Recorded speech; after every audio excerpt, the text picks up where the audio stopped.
If someone proved to you, right now, that we aren't alone in the universe, would it break you? For decades, the ultimate cosmic truth has been kept from 8 billion people, but not by the government. Instead, it's been hidden by a shadowy corporation. Today, we are breaking down Steven Spielberg's massive 2026 sci-fi epic, Disclosure Day. And hey, don't click away. This isn't just another piece of AI slop. This is a highly informative, deeply educational, and entertaining explainer on the movie absolutely everyone is talking about. So hit that like button right now and let's uncover the truth. Okay, let's dive right into this. Are we alone? And honestly, more importantly, can we even handle the truth if we're not? That is the central, burning question driving Spielberg's latest theatrical event. He's totally swapping out his usual awestruck aliens landing in suburban backyards for a grounded, urgent, and highly paranoid thriller. It's all about a corporate entity that has deliberately hidden humanity's greatest discovery. It creates this massive open loop about our readiness for the ultimate cosmic truth, and it genuinely keeps you hooked from the very first frame. Let's move right into Chapter 1, The Ultimate Cosmic Leak. Now, without a roadmap, you could easily get lost in this complex corporate manhunt. So let's break it down.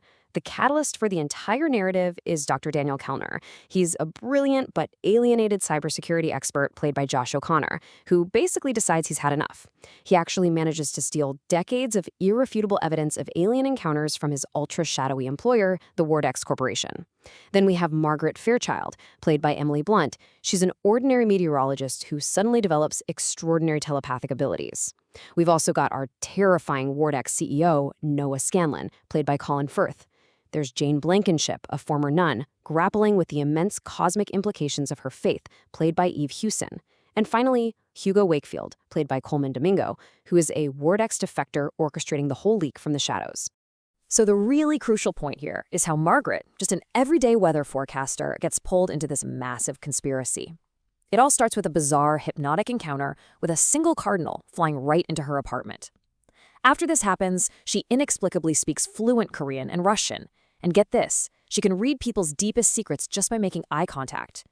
The real turning point hits when she goes completely viral after speaking an alien language on a live Kansas City television broadcast. Instantly, she becomes Wardex's absolute prime target. And listen, Wardex is not your average group of bad guys. CEO Noah Scanlon uses alien-derived technology to literally dive on and control human consciousness from afar. It's wild.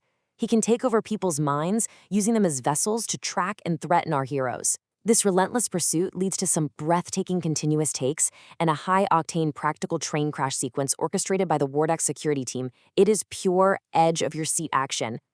Before we get into the deeper themes of the film, let's pause for a second. Do you think humanity is actually ready for the truth? Like, if alien life was confirmed today, how would the real world react? Let us know down in the comments. I read every single one, and I'd love to hear your theories. Okay, let's shift gears to Chapter 2, Corporate Cover-Ups and the Crisis of Faith. This is where Spielberg makes a fascinating thematic pivot. He's swapping out traditional government paranoia for unchecked corporate greed. For decades, it hasn't been the US president keeping UFO secrets, it's been Wardex. They've completely frozen successive government administrations out of the loop, essentially privatizing the greatest cosmic discovery in human history. The explainer really asks a terrifying question here. Should a private, profit-driven corporation own the truth about our universe? And this brings us to the profound existential terror of the film, perfectly captured by former novitiate Jane Blankenship. She asks, why would he make such a vast universe, yet only save it for us?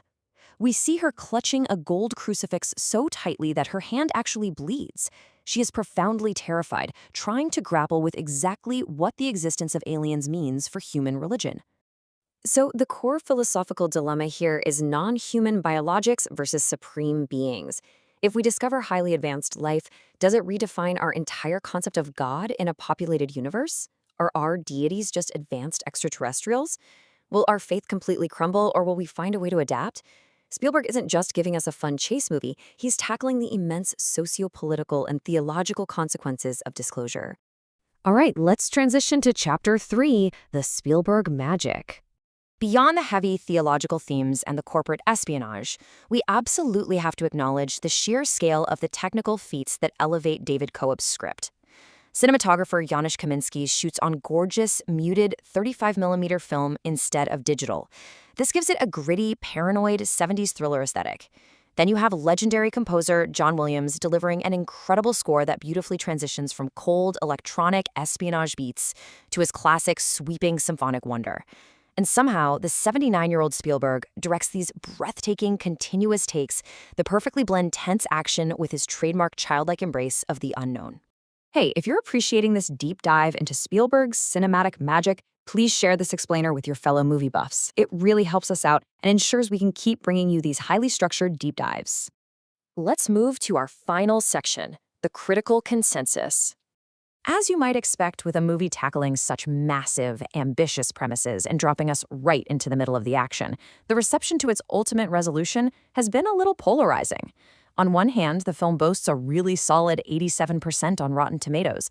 There is universal praise for Emily Blunt's awestruck performance. She truly anchors the emotional weight of the film, vacillating perfectly between sheer panic and absolute wonder. And a lot of critics absolutely loved the film's optimistic humanism, even calling it Spielberg's best film in 20 years.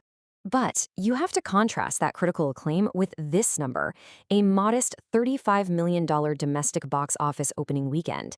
With a hefty $115 million production budget, the film faces a really daunting $300 million worldwide break-even hurdle. So it seems everyday audiences might be a bit hesitant. The reviews perfectly capture this massive divide. While top critics praise it as a masterpiece of empathy, others criticize it for having a woolly plot and naive optimism. Some reviewers felt the narrative was just too confusing, pointed out a few jarring CGI animals that completely broke their immersion, and argued that a peaceful, optimistic, global reaction to alien disclosure is simply too naive for our modern cynical world. But honestly, perhaps that is exactly the point. The real question this movie poses isn't just about whether aliens exist. It's about whether we, as a species, actually have the empathy to accept them when they arrive. It's a beautiful, provocative thought to leave you with. If you want to keep exploring the deep themes behind your favorite media, make sure to hit that subscribe button right now for more mind-bending sci-fi explainers. See you next time.